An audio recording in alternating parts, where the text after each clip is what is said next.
Hey there, it's Amy Register, the belligerent Bible worker. I am currently a digital evangelist employed by the Sunnyvale Seventh day Adventist Church that's in the Bay Area. And this is my brain dump as we get ready to invite more guests into our space. Just kind of doing an inventory. And my friend Juanita and I made a guest readiness rubric, which is yours for the asking. Just send me an email, askachristianfriend@gmail.com, and I'll send you the link. We've talked so far about several different categories of on site things to look at to make sure our church is ready for guests. And I just want to talk briefly about the church service. Now, I know this can be controversial because everybody likes a different kind of church service. But what I'm telling you about is the things that I've heard from my friends who are neither Christian or Adventist, who have done me the favor of visiting a church or two with me. And I've just taken some informal feedback. So that's what's going into this. Now, as you know, I'm dividing this up into exceptional, acceptable, and action needed.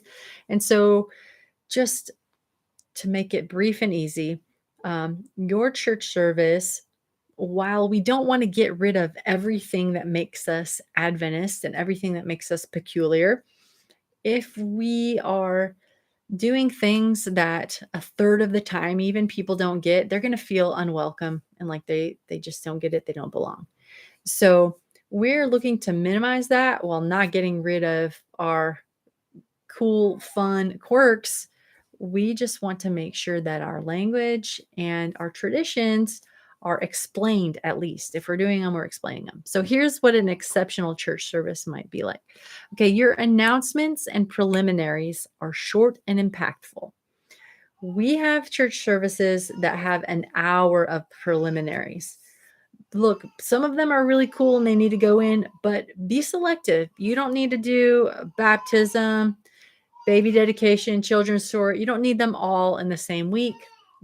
Get ready to part with some of them because people who are coming for a first time probably not into the 2 to 3 hour gig.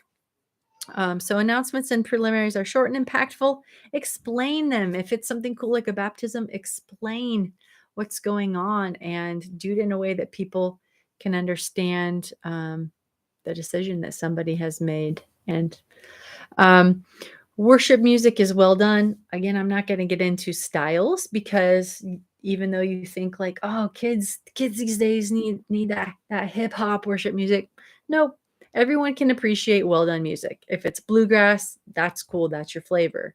If it's, jazz, that's cool, that's your flavor. Do whatever you do it well. And a mix is probably even better. Different things on different weeks. Make sure your message is focused on Jesus, widely applicable, appropriate for audience and content, duration, and presentation. Make sure there are opportunities for participation that go beyond just the offering call. You can give invitations for feedback, take polls. There's lots of like cool polling devices that audience can text you answers. People just talking back to you is fun for them, or um, like writing down notes or things like that, and chatting with you after. Just make sure they are welcome to make it two-way communication. And your communication from up front is inclusive. It's not a lot of, well, the Sunday churches do this. I mean, that stuff is so cringy.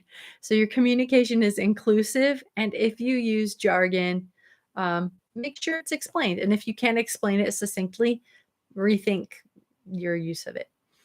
All right, that's exceptional. Feel free to add your own things. I would love to hear from you. What I see is acceptable. Preliminaries, cryptic lyrics, and jargon is explained for guests. So anything that you're doing that's not super obvious to somebody who's not Christian gets a little bit of a treatment. Your message is centered on Jesus, and communication is inclusive.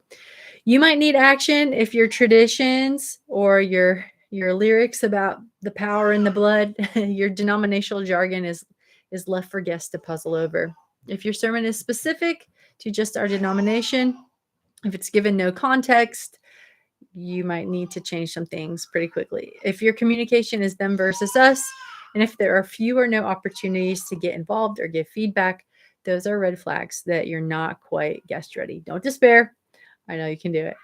All right, you can probably hear my baby crying in the background. So that's it for church service. Next segment we'll do is the after party. What can you do after the service is closed to make sure your guests stick around and feel loved?